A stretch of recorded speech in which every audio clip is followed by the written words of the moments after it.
Hey guys, Jay Lethal here, the Ring of Honor World Champion. And in a few moments, hopefully you tune in, because I'm going to do an interview. Well, Panzer's going to interview me right here on Hannibal TV.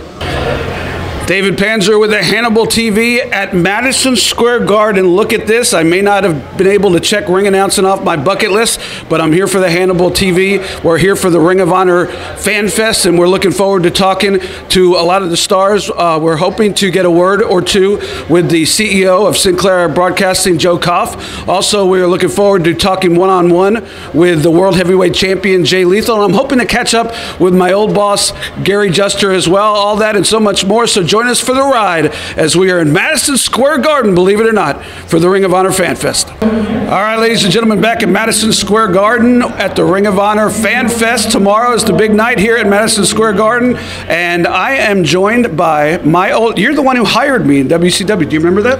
I do not. And, you don't remember what you offered me? I imagine that it was something very large. I'm probably a couple $100,000 a year, if I'm not mistaken. Yeah, you can, in this city, you can't even, I don't think, get a cab for what I got started. But I appreciated the offer. And this is, for those who don't know, this is the Director of Operations of Ring of Honor, Gary Juster, who used to work for WCW in a vice president's role. And let me get your feeling about this. We talked to Jay Lethal, and we heard from Joe Koff, and heard from Matt Tavern. You've booked for Monday Nitro and the pay-per-view Starrcade, some of the biggest buildings, some of the most famous buildings, and promoted some of the most famous buildings. You started in Baltimore, I know. How does it feel after all this time, it's almost a second life in professional wrestling, to finally be able to promote Madison Square Garden? It's almost surreal. As you know, because we've been through a lot of this together, at WCW, we tried for years to get into the Garden. And at that time, WWF, as it was then called, had an actual written exclusive with the Garden. And they played almost every month, such that no other promotion was welcome at the Garden.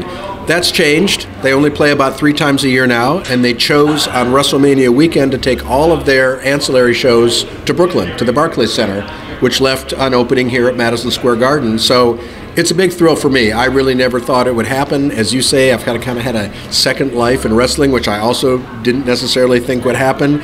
So it's a real thrill to be here, just on a personal basis, having been through the wrestling wars for, geez, all these, I'm coming up on 50 years in the wrestling business. God bless you. So, to be able to kind of, cap it off, so to speak, with the Garden is, it's a milestone, and I'm proud, I'm honored, and just thrilled to be able to do it. So you find out that you're going to be promoting and booking Madison Square Garden.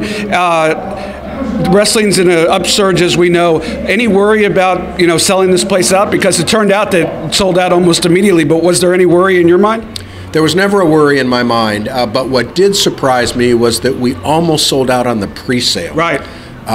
Capacity for us here at the Garden is 15,000. It's like the old Nitros when we were hot, huh? It's like the old Nitros when we were hot. I remember talking to the box office here about 10 minutes in, and we had already sold 8,000 tickets. Wow. And the lines were jammed. Everything was kind of shut down for a few minutes. So yeah, it's just the response has been phenomenal.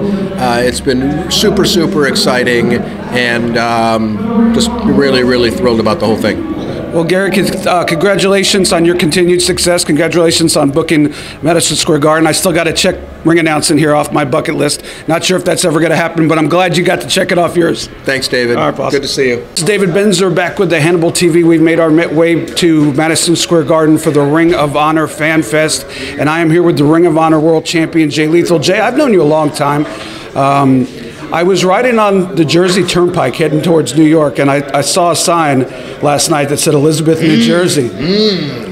And I couldn't help but think what a kid from Elizabeth, New Jersey, who grew up a wrestling fan, who's worked so hard, might be thinking to cross over the bridge, the Lincoln Tunnel, and headline Madison Square Garden. Well, to be honest, as brutally honest as I can, Panzer, I'm terrified.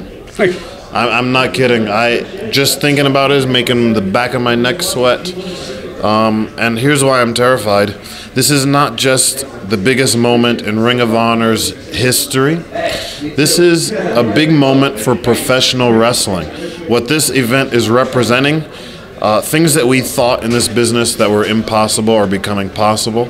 Walls that we thought were impenetrable in this business are crumbling down. Yes, sir. Because wrestling's on this boom period right now. It's this one-way trip up.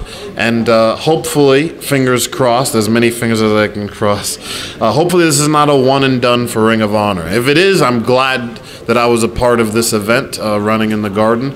But I think because of the wrestling boom period right now, this is just the tip of the iceberg for things in the wrestling business that we thought were impossible. Sure. You know? You know, there's not just about you, not about me, but you say that there's not a lot left on my bucket list of things to do in the wrestling business. I've got to live my dream, but the one thing left to check off that I won't be checking off tomorrow night, but you will, is to be in Madison Square Garden. So congratulations. Thank you. Tell me about the journey. You've stayed here for the long haul and it's paid off for you. Has there ever been a time that you've thought about moving on, and are you happy that you stayed? Well, here's the thing about that. Well, when I think about my journey because of what's about to happen tomorrow, it starts way sooner than that.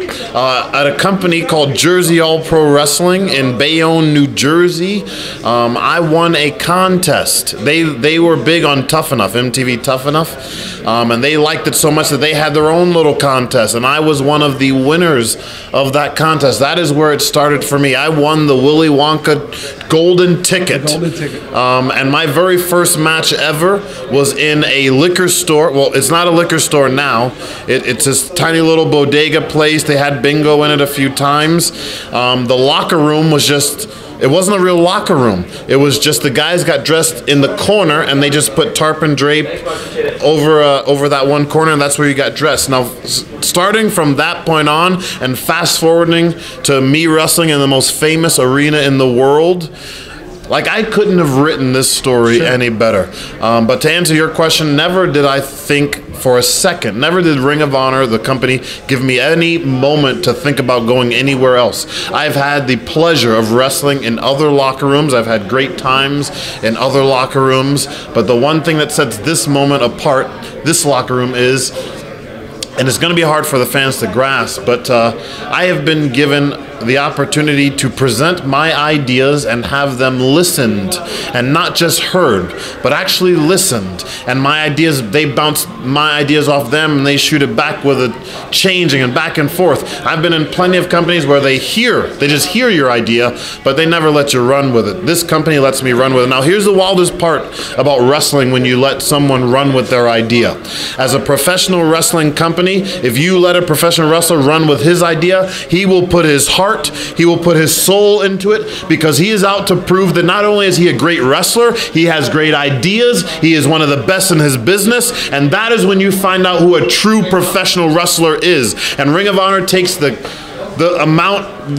tremendous stock. It's risky, sure, but they put that stock in a professional wrestler and they let them run with their idea, and it's wild, it's crazy. Of course, Ring of Honor is not circulating around these heavy storylines, but they give the wrestlers a chance, and it really makes us excel. It's the biggest difference. It's something that I now that I've had, I would never dream of losing that part of wrestling in any other locker room. So if I had to go to another locker room knowing that I couldn't have that, it'd be a tough choice to make. It's called making an investment in the talent and letting them run with it. 100%, 100%. Especially since, Penzer, this company was built on great matches, not great storylines. This company was built on matches like CM Punk versus Samoa Joe. This company was built on matches like Nigel McGuinness versus Daniel Bryan, or Bryan Danielson, as we know him. So when a wrestler has an idea here, it's not so much, oh, I got this Doink the Clown idea. It's not so much his storyline. It's, hey, I can have a fantastic match with that guy if you make it happen. So it's a little easier to go with the idea. Risky, sure, because it could bomb, but here it's all about what the company was founded upon, which is producing great matches that stand the test of time.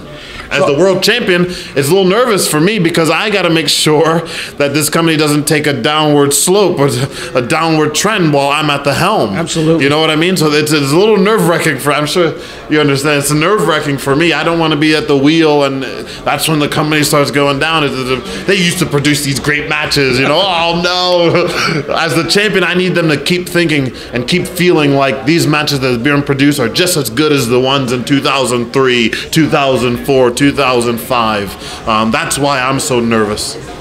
God, you're making me nervous. So, you know, not to take the spotlight off of Ring of Honor, but I do a podcast called Sitting Ringside every week, and we talk a lot about, with the talent, and love to get you on, and we talk a lot about just my life, you know, as a wrestling fan, and as in the business. And one of the stories that we were talking this past week about it is probably once a month. I go out, have a few vodkas with the wife, listen to some music, come back, pour me a couple more vodkas, but it's 3 o'clock in the morning on a Saturday night. And I recommend this to everybody. We talk about this on the podcast a lot. I recommend this, and guess what I pull up? Guess. What? The woo off.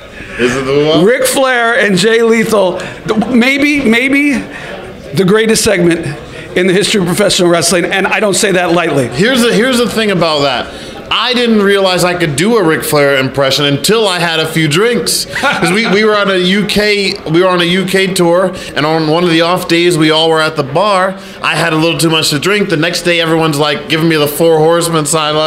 That's how I realized. So it's funny that you said what your little method that you do before you actually watch it, because it's actually how I figured out I could do the Ric Flair impression, which is wild.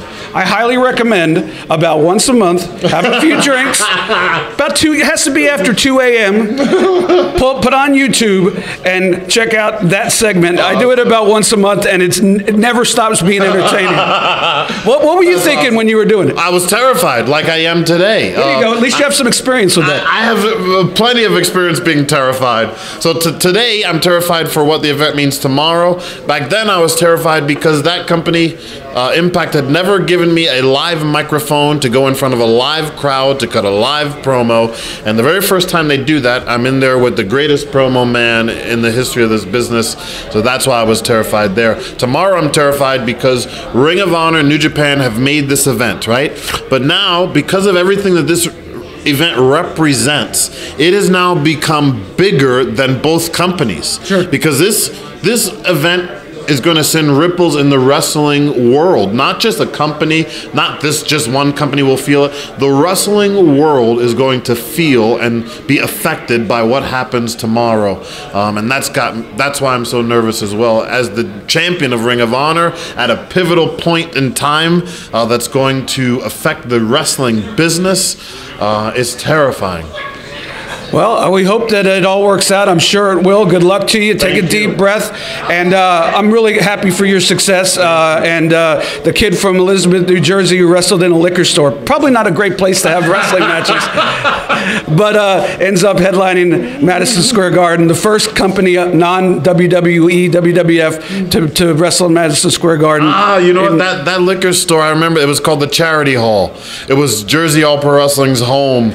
You know, I got the same stories a lot of other wrestlers when we break into the business. These little companies, they just gotta run the shows wherever they can. Sure. And it just happened to be this place in Bayonne, New Jersey, where Jersey All Pro Wrestling ran most of their events, and they took a chance on me. And here's the thing I didn't mention about that wrestling contest I won. They only picked 3 winners, and I wasn't one of the 3. But afterwards, when we were all filing out, they said, because he was so young, which is why we didn't pick him, but now we changed our mind, we're going to add a 4th winner. That was me. So they took a chance on me, and look where I ended up. I mean, like I said, I couldn't have written this story any better than it already is. It's wild to me. It's so crazy. It's a great story. Soak it up tomorrow night. Enjoy it. I'm sure you'll tear the house down, and we thank you for your time. Thank you very much. You talked about having that Bret Hart moment at Madison Square Garden. Should you be victorious tomorrow night, how do you plan on celebrating?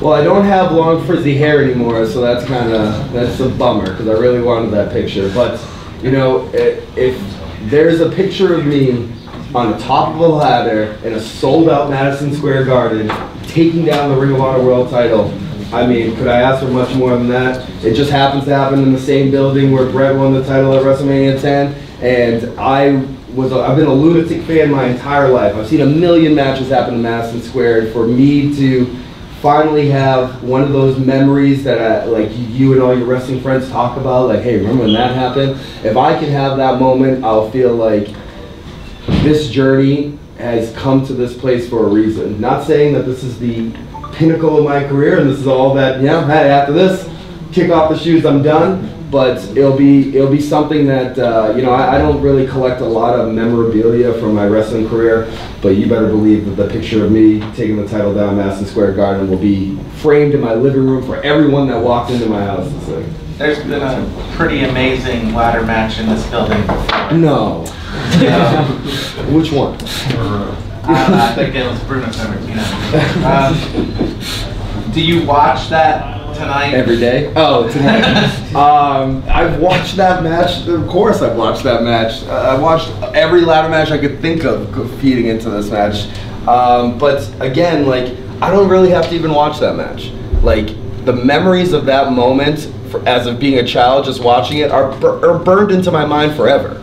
So, like, if I can have that same feeling to someone else that might be watching this show or might be in the crowd, then mission accomplished, And as much as you're like, I want to go out there and steal the show, my #1 goal is to win the Ring of Honor World title, no matter what. Do you feel like you'll reference that match in any way? Well, that's why you got to tune in and watch, baby. I'm not going to give you all the secrets of the hot sauce right now. How do you prepare for a ladder match differently just from any other match? I think you don't prepare. You know what I mean? Like, the ladder match is so unpredictable. How do you prepare to it? You have to mentally prepare for one thing. Sunday is going to suck. I know that Sunday I'm going to have to buy as much ice as possible. I'm going to have to find the most comfy bed as possible. You know what I mean? Sunday's going to suck. But this is Madison Square Garden, baby. There is no tomorrow after tomorrow. You know what I mean? Like, I'm ready to put it all on the line. Again, like I've said a million times, I've been a wrestling fan my entire life. I've waited for this moment my entire life. If you think I'm not going to go out there and basically risk it all to live in forever in Madison Square Garden, then you don't know me. Matt, would you say now is probably the best time ever to be a worker and a fan of professional wrestling, because it seems now there's so many levels where people can watch the content if you're a fan, but there's so many places where you can go and actually hone your craft. Okay. Well, I hate interviews because they'll do this. They'll take one thing that you say and make it the headline, and it's like, that's not what I freaking said. We are living in the golden age of wrestling, not because it's more popular than the 80s, not because it's more popular than the Attitude. It's because if you are a wrestling fan, you pick up this little phone in your pocket and you can literally watch an event in Japan, in England, in the United States. You can get there's a million shows going on this weekend, and I basically just scroll through Twitter to make sure I followed up on all of them. If there's anything that you want in wrestling, you can buy a streaming service that makes sure you get every single thing that you could imagine right to your phone or tablet or desktop or TV or whatever you want. If that doesn't make this the best age to be a wrestling fan and kind of a wrestler as well, then I don't know what is. That's a good one to end on. Don't make me call on you. We're back at the Ring of Honor Fan Fest here at Madison Square Garden with PJ Black. PJ, the whole sort of theme of this show and this weekend for Ring of Honor is climbing the mountain and finally getting there, whether it's a talent that's always dreamed about wrestling Madison Square Garden or an owner of a company who used to be here as a little kid, as we heard Joe Koff talk about earlier. For you, it's a little bit different. You've been here and wrestled in Madison Square Garden. So what does this mean? It obviously doesn't mean the same to you, but what does this mean in your life, in your career, where you're trying to come back from some injuries? I mean, obviously, everything that happens at the Garden is special. Every time you come in here, it's very special. So for me to be here right now, especially for the first time that Ring of Honor is at the Garden, and I'm a part of that. To me, that's super special. So obviously there's a lot of places to go right now, a lot of people reaching out to offer. What is it about Ring of Honor that made you want to come and join the team? They just gave me a really good offer, like creative freedom. Like I think that wrestling is an art form. I consider myself an artist, so to have creative freedom, like complete creative freedom, is a huge deal for me, and they give me that, which is fantastic. But also a lot of other different things, like Ring of Honor is growing right now. Like, this is the first ever Madison Square Garden show. This is amazing. Like, to be part of this is amazing. They have a fantastic roster, and I can just see myself having so many good matches with pretty much everyone on the roster. You know, Jay Lethal, we talked to him earlier, and he was talking about the fact, similar to you, that a lot of wrestling companies, they hear the talent, but they don't listen to the talent. And he said can't imagine going anywhere else because of the freedoms that he's given here. Have you experienced the same thing? And how refreshing is that for someone who's been in the business, second-generation wrestler for such a long time? I have. So I've been around for a long time. This is actually my 22nd year in wrestling. That blows my mind. I know, right? Because I'm not that old. Well, maybe I am. But you know, to have that. You have a full head of hair. Enjoy it while it lasts. It's great, but as long as it's there. No, it's definitely a big deal to have creative freedom. For a lot of guys, they don't care so much. You know, for a lot of guys, it's just a paycheck, and that's fine because they have families to feed. You know, like I don't have a family to feed. You know, like I feel like I'm 5 years away from my prime now. People laugh at me when I say that, but like seriously, like I feel like if ROH gives me the ball, I'm definitely going to run with it this year. This year is going to be a big year for PJ Black. Well, I wish you the best. Where can people follow you on social media? I'm pretty active on social media, but you can go to my website, pjblack.com. The social links will be there. The YouTube page will be there. Some merch will be on there. But yeah, everything's on pjblack.com. Thank you, sir. Good luck tomorrow night. Thank you so much. You know, I watched Jay Lethal. I watched him over the years, and he's been really an unbelievable champion, an unbelievable person representing the brand. PJ Black started with us this year. So happy to have him. Jeff Koff, amazing.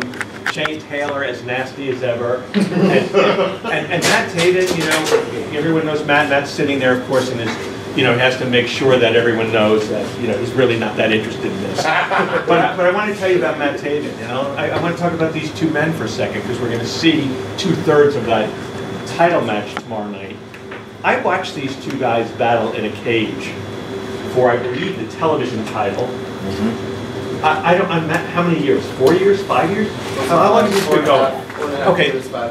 This is what I love about Ring of Honor. I mean, there's so many things I love about Ring of Honor. One is that we can have a champion that can go over thousands of days. That we can have a match that really started in a cage in Brooklyn. To watch the intensity and the ferocity of these two athletes. By the way, they are athletes. Rhett is an athlete. Caprice is an athlete. Jeff Koff is an athlete. These are athletes. They're just entertaining athletes. But they take this sport so seriously. And when I see what goes into how they get ready for a match, it's really just something I dreamed about as a child. But to be able to witness it and see it going on a weekly basis or whenever we do our TV or our matches, it's so satisfying. So for me, as big an event as it is for me personally, because I started watching wrestling in the old Madison Square Garden. I was just talking to one of the older security people here, and he's throwing names at me, and I'm throwing them right back because I saw them in that building on 8th Avenue. And for me to think that I'm sitting there with my dad, and I wasn't even 14, and by the way, in those years you had to be 14 to go to professional wrestling. Thinking about, wow, Madison Square Garden, what it meant to me as a young fan, what it means to me as someone who runs this organization. But this night belongs to our talent because they're the ones who brought us to Madison Square Garden.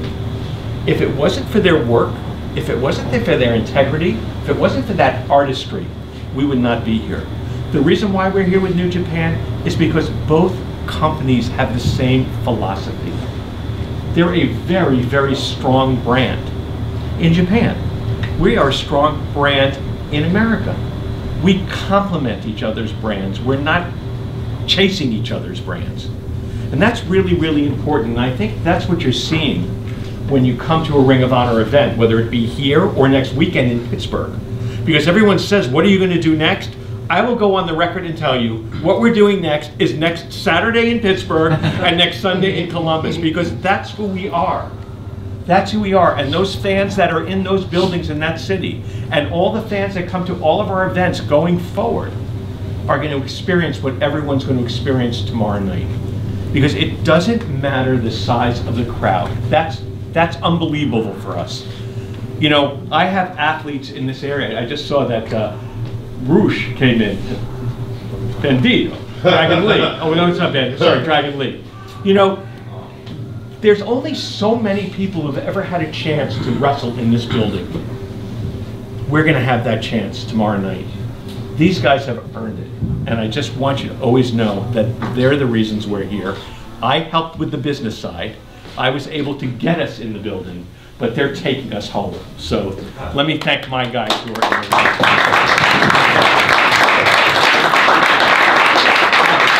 That being said, I will take some questions because I spoke for the 5 minutes that Mark said I was going to be here. But I think it's important. I think it's important for you to understand how important it is for us, what the fabric and the DNA of Ring of Honor is, because it starts with them. It starts with us. It's one voice, it's one brand, it's one company. And I don't know the outcome tomorrow, but I will tell you, whoever walks out with the Ring of Honor World Championship belt, and I'm looking at Matt and I'm looking at Jay, the other two people in the ring will have said they earned it. That's respect. It's an earned quality.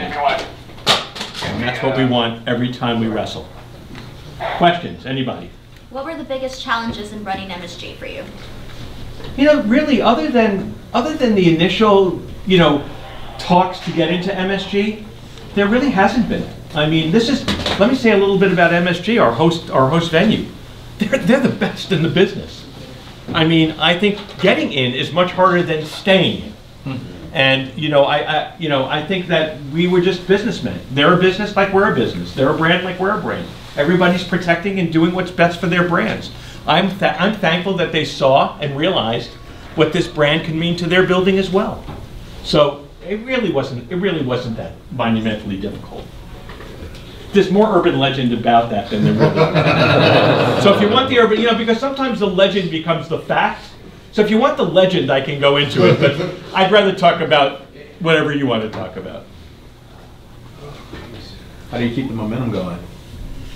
One day at a time. I mean, like I said, we know what we have to do tomorrow night.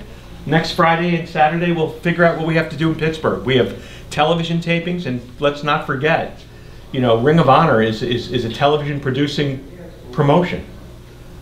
We have our own distribution, we have our own syndication, we have our own international rights. So our TV content and what we put out over the air is equally as important what we put out in the arena. Every show now is streamed live.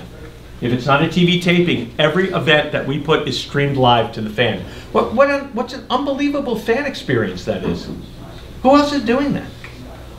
I mean, someone in Cedar Rapids can watch a show in Columbus on Sunday night because they belong to Honor Club. And why do they belong to Honor Club? Because it's a community. It's our community. And it's a community of great wrestling and engagement, and it's what we're all about. So. You said something about staying. Is there a thought about coming back down the road? I think if the opportunity affords itself like this one did, of course we would want to come back. But you know what? It's a different set of expectations coming back after you sold out the first one. There's plenty of acts that have come to Madison Square Garden once. I'd like to have that banner like Billy Joel that says 108 sellouts, but I don't believe I'm going to get that in my lifetime. But yes, I would come back if the opportunity was right and the business disciplines and fundamentals said, you should do this again. What was the reaction internally and within Sinclair when they saw how quickly it sold out? Well, listen, it didn't start with Sinclair. It really started with me. I never thought for a second or doubted that we wouldn't sell out by April 6th when we put the tickets on sale in August. What surprised me and what pleased me, and it's kind of when you're so close you can't see the forest for the trees. I hate to use that trite expression because, I remember Elaine Bennis going, what the hell does that mean? You can't. But I'm going to tell you what that means. Our Honor Club, which is our subscription service, was responsible for almost 60% of the first day pre-sales. It was our Honor Club. That was, to me, we did good. The next day was Madison Square Garden's list and their preferred customers. So by the time the third day came, and I said, how many tickets are left? And I think it was about 20% or 18% of the house. I said, that's amazing. And all the people you asked about, the people internally, they were like me. They were thrilled. They were thrilled because what we started on September 24th, 2011, which was show number 1, this weekend show is 396.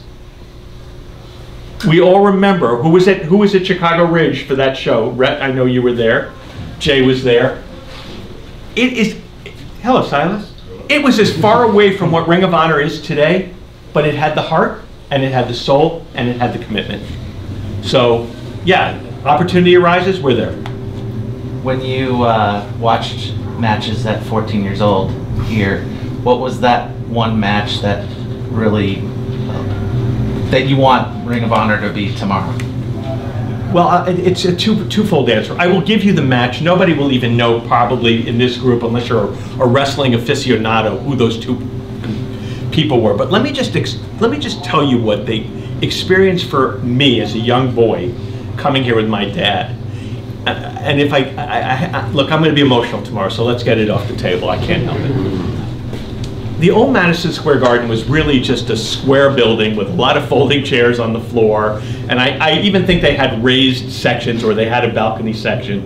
And at that time, when the heels who were popular lost or something got screwy, things were thrown from the top of the balcony to the seats on the floor.